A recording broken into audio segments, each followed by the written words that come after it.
क्या बात है भाई, बड़ा खुश लग रहा। भाई मोदी जी जम्मू को आईटी हब बनाएंगे, छात्रों को लैपटॉप टैबलेट के साथ 3,000 रुपए का ट्रैवल अलाउंस भी देंगे और इसी के साथ जेकेपीएससी यूपीएससी की तैयारी करने वालों को 10,000 रुपए का कोचिंग खर्चा भी मिलेगा। सच में? हाँ, क्योंकि जहाँ भाजपा वहाँ विकास। शांति, स्थिरता और विकास, जम्मू कश्मीर को मोदी पर विश्वास। नमस्कार, बुलेटिन में आपका स्वागत है। मैं हूं आपके साथ आशा सरमाल। चलिए शुरुआत करते हैं मध्य प्रदेश से जुड़ी खबरों की। भारतीय जनता पार्टी की प्रदेश अध्यक्ष विष्णुदत्त शर्मा ने ये बताया कि सदस्यता अभियान में अभी तक 1,81,000 से ज्यादा सदस्य बन गए हैं, जिनका मैं स्वागत करता हूं। साथ ही उन्होंने कहा कि सभी कार्यकर्ताओं ने सराहनीय काम किया है। सभी कार्यकर्ताओं का भी मैं दिल से आभार व्यक्त करता हूँ। जनता पार्टी मध्य प्रदेश जो देश के अंदर संगठन के महापर्व सदस्यता के अभियान में मध्य प्रदेश के लाखों लाख कार्यकर्ता जुटे थे। कल 25 सितंबर पंडित दीनदयाल उपाध्याय जी के जन्म जयंती पर हमारा पहला फेज समाप्त हुआ है और मुझे आज आपको बताने में इस बात का गर्व है कि भारतीय जनता पार्टी मध्य प्रदेश के सभी कार्यकर्ताओं की अथक मेहनत और परिश्रम, हमारा पूरा नेतृत्व माननीय मुख्यमंत्री जी से लेकर सदस्यता के हमारे प्रभारी भगवान दास सबनानी जी, भाई रजनीश अग्रवाल जी, मुकेश चौधरी जी, प्रतिमा बागरी जी, जीतू जराती जी, सुमेर सोलंकी जी, पूरी सदस्यता की हमारी टीम और मध्य प्रदेश के जो मैं बार बार कहता था कि 41 लाख कार्यकर्ताओं की जो टोली जो प्रत्येक बूथ पर काम करती आई है, इस नाते से हमारे सभी वर्गों ने जो काम किया है, माननीय मुख्यमंत्री जी ने भी बूथ पर जाकर के काम किया। भाजपा का सदस्य अभियान लगातार जारी है। पंडित दीनदयाल उपाध्याय जी की जयंती पर बीजेपी के प्रदेश प्रभारी महेंद्र सिंह ने भोपाल में अधिकतम सदस्यता दिवस के तहत लोगों को पार्टी की सदस्यता दिलाई। इस अवसर पर बीजेपी के प्रदेश प्रभारी महेंद्र सिंह ने कहा कि संगठन की मेहनत और जनता का विश्वास ही है और लगातार भाजपा के सदस्य बढ़ते जा रहे हैं। इस मौके पर मुख्यमंत्री ने कहा कि केंद्र की मोदी सरकार की जन कल्याणकारी योजनाओं से भी प्रभावित होकर लोग बीजेपी में यहाँ पर शामिल हो रहे हैं।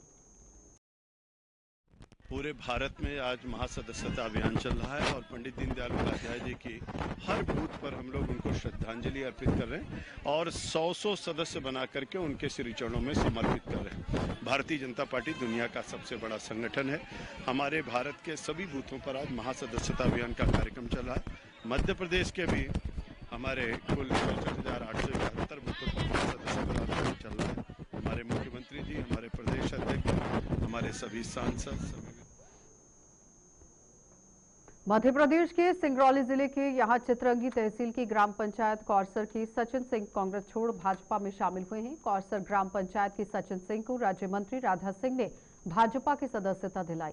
बताया जाता है कि सचिन सिंह के पिताजी यहां धनंजय प्रताप सिंह कांग्रेस में थे और कौरसर ग्राम पंचायत में करीब 20 वर्ष सरपंच थे। सचिन सिंह भी जनप्रतिनिधि के रूप में कार्य कर रहे हैं, जिन्हें राज्य मंत्री राधा सिंह एवं रविंद्र सिंह ने अपने हाथों भारतीय जनता पार्टी की सदस्यता दिलाई। माना जाता है कि सचिन सिंह ने भाजपा की रीति नीति से प्रभावित होकर कांग्रेस का दामन छोड़ भाजपा में ये शामिल हुए हैं।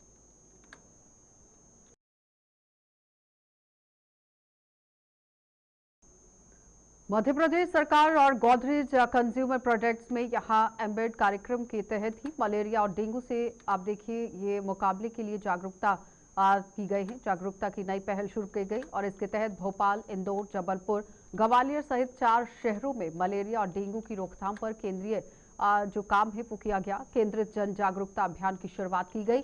अंबेडकर कार्यक्रम का उद्देश्य मलेरिया और डेंगू के मामलों को कम करके मृत्यु दर को शून्य कर लाना है। इसके अंतर्गत मच्छर जनित यहाँ बीमारियों के प्रकोप को रोकने के लिए अभियान के रूप में निवारक उपाय और लक्षणों को ध्यान में रखकर यहाँ चिकित्सा किस तरह से की जाएगी, इस पर काम करने की जरूरत है। आप देखिए किस तरह से स्वास्थ्य विभाग को यहाँ पर सतर्क रहने की जरूरत है।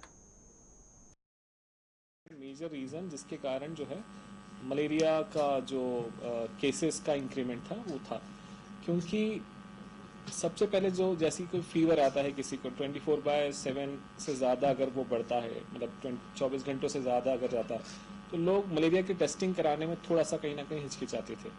और फिर टेस्टिंग के बाद सेकंड स्टेज चालू होती है हमारी ट्रीटमेंट की, जहाँ की हमने ट्रीटमेंट में देखा कि जहाँ एक वायरस प्रकार का मलेरिया है उसका ट्रीटमेंट 14 डेज का है, तो वो भी कहीं ना कहीं ड्रग कंप्लायंस जो होता है, complete treatment as per the government protocols. Madhya Pradesh के ग्वालियर शहर में 6 अक्टूबर को भारत बांग्लादेश के बीच में T20 मैच होना है, जिसके विरोध में हिंदू महासभा चरणबद्ध आंदोलन कर रही है। हिंदू महासभा ने अब ऐलान किया कि वो 2 अक्टूबर को काला दिवस मनाएगी, जिसके पीछे हिंदू महासभा का तर्क है कि 3 अक्टूबर को बांग्लादेश की टीम ग्वालियर पहुंचेगी, जिसको लेकर विरोध जताने के लिए हिंदू महासभा 2 अक्टूबर को काला दिवस मनाएगी और शंकरपुर यहां स्थित श्रीमंत भाग माधवराव सिंधिया क्रिकेट स्टेडियम के बाहर काले झंडे दिखाते हुए अपना विरोध दर्ज कराएगी। हिंदू महासभा का यह भी कहना है कि बांग्लादेश में हिंदुओं का नरसंहार के साथ ही बर्बरता की गई है, हिंदू मंदिरों को तोड़ा गया है। ऐसे में भारत को बांग्लादेश की टीम के साथ क्रिकेट का जो खेल है वो नहीं खेलना चाहिए। हिंदू महासभा ने लगातार अपना चरणबद्ध आंदोलन चला रखा है कि ग्वालियर के अंदर किसी भी प्रकार से भारत और बांग्लादेश का मैच नहीं हो, 6 अक्टूबर को नहीं होना चाहिए। इसके लिए हिंदू महासभा ने अपनी घोषणाएं लगातार करके उनको मूर्त रूप दिया। हमारी स्पष्ट कहना है कि 3 तारीख को जब ग्वालियर के अंदर प्रवेश करने जा रही है बांग्लादेश की टीम, जैसा हमको ज्ञात हुआ है, इसलिए हमने 2 अक्टूबर को जो है ग्वालियर में काला दिवस के रूप में मनाने का निर्णय लिया है। हिंदू महासभा का हर कार्यकर्ता अपने अपने घरों पर काले ध्वज लगाएगा। मध्य प्रदेश के ग्वालियर शहर में नगर निगम और पीडब्ल्यूडी के बड़े सरकारी कॉन्ट्रैक्टर, उनके बेटे और पत्नी का घर ही यहां पर आप देखिए शव मिला है। तीनों की गोली लगने से मौत हो गई। तीनों के शव मकान की पहली मंजिल पर थे और आप देखिए फिलहाल पुलिस और फॉरेंसिक टीम यहां पर पहुंची है। फॉरेंसिक एक्सपर्ट्स की शुरुआती जांच शुरू कर दी गई है। आगे की कार्रवाई आप देखिए पुलिस ने संभाल ली है। करीब 5:30 बजे पुलिस को सूचना मिली थी कि 12 बीघा क्षेत्र थाना भोड़ापुर थाने के अंतर्गत एक फ्लैट में एक बेडरूम में 3 लोगों के शव मिले हैं। तो सूचना पर से पुलिस घटनास्थल पर आई। वहाँ पे 3 लोगों के शव थे और एक राइफल रखी हुई थी। क्या काम करते थे नरेंद्र सिंह? मृतक का नाम नरेंद्र सिंह चौहान है। उम्र करीब 45 वर्ष के आसपास है। नगर निगम में ये सरकारी कॉन्ट्रैक्टर का काम करते थे। झाड़ू पोछा काम करता हूँ, खाना बनाता हूँ। सुबह आता हूँ 10 बजे, अपना काम वाम करके आज मैं दिन में ही बैठा रहा और आया नहीं कोई भी खाना बनाने के लिए। तो मैं खाना बनाने ऊपर मैंने फ़ोन लगा के बुलाते मेरे को, तब मैं जाता हूँ। देखा रही जात के मैं ऊपर जाता नहीं, गेट लगे थे, अपना पूरा काम कर ले बैठा रहा फालतू। 4 बजे को इनकी बहन का फ़ोन आया तो उनको बुला ले गई। तो मैंने कहा आप आ जा, तब गेट खोलेंगे अपन। तो उनकी बहन आई थी, गेट खोला तो तीनों डले थे। ऐसा सुनने में आया कि ऐसा हो चुका है, लेकिन पड़ोस के मामले में ये था कि मैं ऑफिस से मुझे मालूम पड़ा। मैं ऑफिस में था, मुझे 3 घंटे पहले मालूम पड़ा तो मैं दौड़ के चला आया। अभी तक मुझे ये जानकारी नहीं हुई कि घटना क्यों कैसी हुई है ना। अब मुझे तो मध्य प्रदेश के सिवनी जिले के छपारा क्षेत्र सहित पूरे जिले के कई ग्रामों में जबलपुर की नामी अस्पताल आयुष्मान कार्ड धारकों को ठगने का काम कर रहे हैं। ताजा मामला छपारा थाना क्षेत्र की यहाँ लुगडी गांव का है, जहां पर सुबह के समय ये बस यात्री यहां पर आप देखिए किस तरह से पहुंचे थे। यानी कि ये यात्रियों को लेकर बस पहुंची थी और उसके बाद आयुष्मान कार्ड और आधार कार्ड यहां पर देखे गए। और वहीं ग्रामीणों को शंका हुई कि इस बस में ना तो स्वास्थ्य विभाग का कोई कर्मचारी है, ना ही ग्राम पंचायत का, तो सरकारी अमले की उसकी कोई सूचना नहीं है। तो आप देखिए किस तरह से यहाँ पर बस ड्राइवर अमजद खान ने जब पूछा है तो उसने बताया कि यहाँ जो मालिक का फोन आया और अस्पताल में उक्त ग्रामीणों को लाकर छोड़ना है। लेकिन अब यहाँ किस तरह से इन ग्रामीणों को लाया गया है, इस पर पुलिस कार्रवाई कर रही है।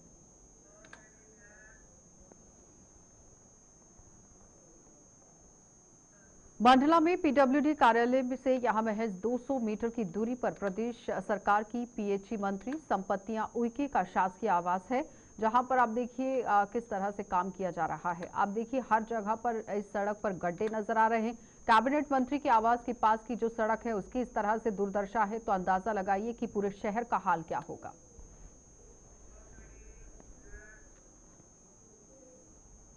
सप्ताह भर में ही नाबालिग बच्चों के साथ हो रहे शोषण के कई मामले राजधानी भोपाल से निकलकर देखे गए हैं। ऐसा ही एक मामला आज भोपाल की थाना टीला जमालपुर क्षेत्र से देखने को मिला, जहां पर 7 साल की नाबालिग बच्ची के साथ व्यक्ति ने छेड़छाड़ की घटना का अंजाम दिया और पिछले 20 दिनों से इसी तरह से घटना को अंजाम दिया जा रहा था।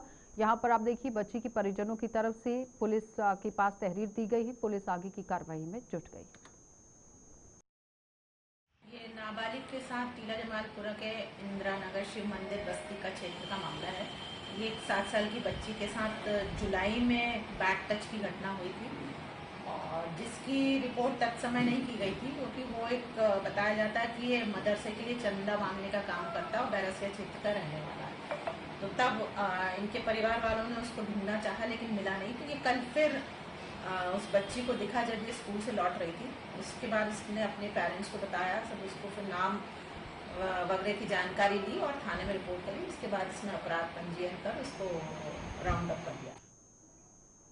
राजधानी भोपाल के शाहजहानाबाद स्थित वाजपेयी नगर मल्टी से यहाँ आप देखिए मंगलवार दोपहर 2 बजे लापता हुई बच्ची का सुराग लगाने के लिए ड्रोन, डॉग स्क्वाड और साइबर और 5 थानों के 100 में से ज्यादा पुलिसकर्मी सर्चिंग में लगे रहे। वाजपेयी नगर मल्टी के ही यहाँ पर आप देखिए 1000 से ज्यादा फ्लैट की तलाशी की गई और अनहोनी की आशंका को देखते हुए यहाँ आप किस तरह से ये फ्लैट को खंगाला गया है। देखिए जिस तरह से गोताखोर बच्ची को तलाश रहे हैं।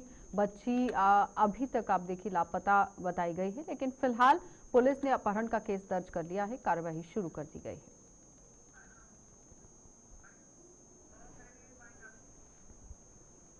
चलिए बुलेटिन में फिलहाल इतना ही। रुकेंगे एक छोटे से ब्रेक के लिए, जल्द वापस लौटेंगे। आप बने रहिए हमारे साथ। 5 साल में कितना कुछ बदल गया ना। अभी तो बहुत कुछ बदलेगा क्योंकि मोदी जी यहाँ बनाएंगे मेट्रो, नई सड़कें, नए टनल और तो और बिछाएंगे रेलवे का बड़ा जाल। सच में? हाँ, क्योंकि जहाँ भाजपा वहाँ विकास। शांति, स्थिरता और विकास, जम्मू कश्मीर को मोदी पर विश्वास।